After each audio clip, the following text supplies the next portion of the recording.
बिस्मिल्लाहिर्रहमानिर्रहीम। Lecture of biology for 9th class. आज हम पढ़ेंगे वायरसेस के मुकाम के बारे में। प्रीवियस लेक्चर में हमने 5 किंगडम सिस्टम जो है उसको स्टडी किया था, लेकिन उसमें वायरसेस के बारे में हमने नहीं पढ़ा था। तो हम ये देखते हैं कि स्टेटस ऑफ वायरसेस क्या है, कि वायरसेस का मुकाम क्या है। तो अगर हम वायरसेस की बात करें तो वायरसेस जो हैं वो लिविंग और नॉन लिविंग के दरमियान में बॉर्डर लाइन पर होते हैं। मतलब ना तो वो नॉन लिविंग हैं, ना ही वो लिविंग हैं। अब वो इस तरह से इनकी करैक्टरिस्टिक्स क्यों हैं? क्योंकि क्रिस्टल्स बन जाने की वजह से, यानी कि वायरसेस जो हैं वो क्रिस्टल्स की फॉर्म में प्रेजेंट होते हैं, जिसकी वजह से ये ख्याल किया जाता है कि ये नॉन लिविंग है।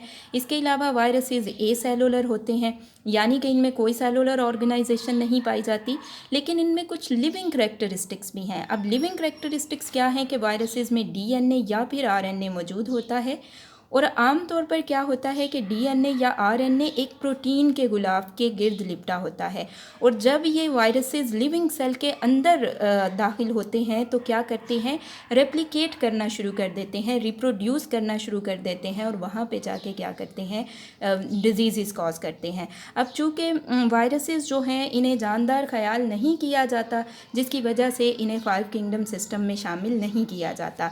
नेक्स्ट ही हमारे पास हैं प्रायोन्स। प्रायोन्स जो हैं वो प्रोटीन के बने होते हैं, जबकि वायरॉइड्स जो हैं वो आरएनए पर मुश्तमिल होते हैं। और प्रायोन्स और वायरॉइड्स क्या करते हैं? ये दोनों पार्टिकल्स पौधों में इन्फेक्शस डिजीज़ काज करते हैं। अब प्रायोन्स और वायरॉइड्स भी ए सेलुलर पार्टिकल्स हैं, जिनकी वजह से इन्हें 5 किंगडम क्लासिफिकेशन सिस्टम में शामिल नहीं किया गया। नेक्स्ट है हमारे पास बायनोमियल नोमेनकल्चर। अब बायनोमियल नोमेनकल्चर क्या है? बाय का मतलब है टू, नोमियल मीन नेम, ठीक है। और बायनोमियल नोमेनकल्चर में क्या किया जाता है? जानदारों के साइंसी नाम रखे जाते हैं। इस तरीके को हम बायनोमियल नोमेनकल्चर का नाम देते हैं।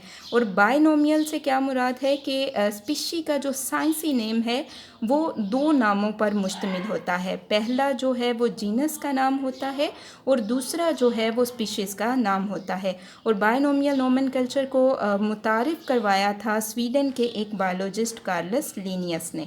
पहली मर्तबा कार्लस लीनियस ने बायनोमियल नोमेनकल्चर को मुतारफ़ करवाया था। अब इस सिस्टम के कुछ रूल्स हैं। वो क्या है कि साइंसी नामों को अगर टाइप किया जाए तो इटैलिक्स में टाइप किया जाता है, लेकिन अगर हाथ से लिखा जाए तो लिख के क्या किया जाता है? उनके नीचे एक लाइन लगा दी जाती है।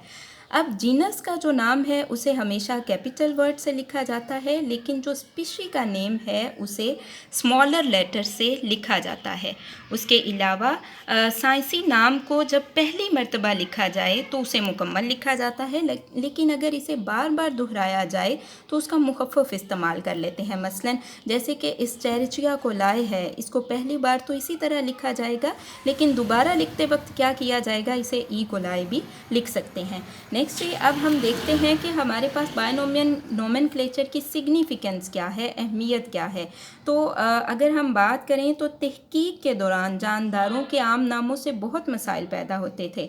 अब बहुत से ऐसे इलाके थे जिसमें एक ही जानदार के बहुत सारे नेम्स थे। मिसाल के तौर पे जैसे अगर आप बात करें अनियन की, तो उसको उर्दू में प्याज कहते हैं। पाकिस्तान के मुख्तलिफ इलाकों में इसे और नामों से पुकारा जाता है, जैसे कि गंडा, बासल और वासल। इसी तरह से दूसरे ममालिक में भी इसके कई नाम हैं।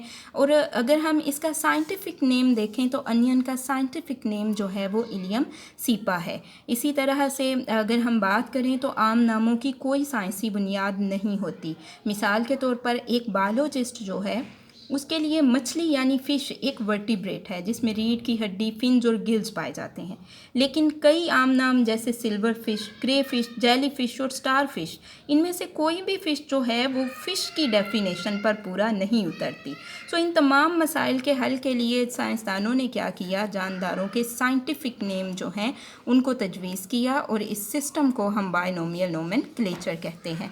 अब यहाँ पे हमारे पास आम नाम क्या हैं? लाइक प्याज है। प्याज का साइंटिफिक नेम इलियम सीपा है। सी स्टार यानी स्टार फिश का साइंटिफिक नेम एस्ट्रियास रूबन्स है। और अगर हम आम कव्वे की बात करें तो उसका साइंटिफिक नेम कार्वस स्प्लेंडेंस है।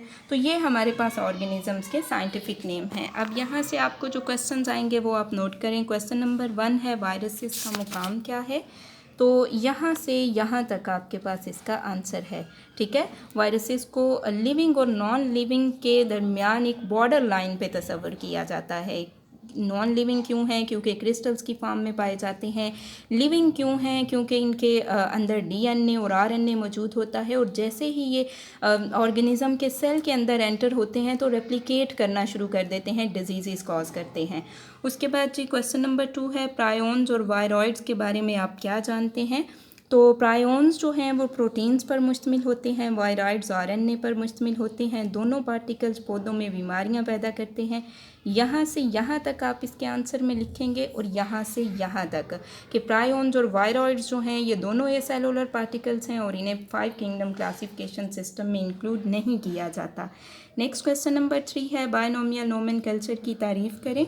तो यहाँ से यहाँ तक आपके पास बायनोमियल नोमेनकल्चर की तारीफ़ है। जानदारों को साइंसी नाम देने का तरीका बायनोमियल नोमेनकल्चर कहलाता है। जैसा कि लफ्ज़ बायनोमियल से ज़ाहिर है, हर स्पीशीज़ का साइंसी नाम 2 नामों पर मुश्तमिल होता है। पहला जीनस का नाम होता है और दूसरा स्पीशीज़ का नाम।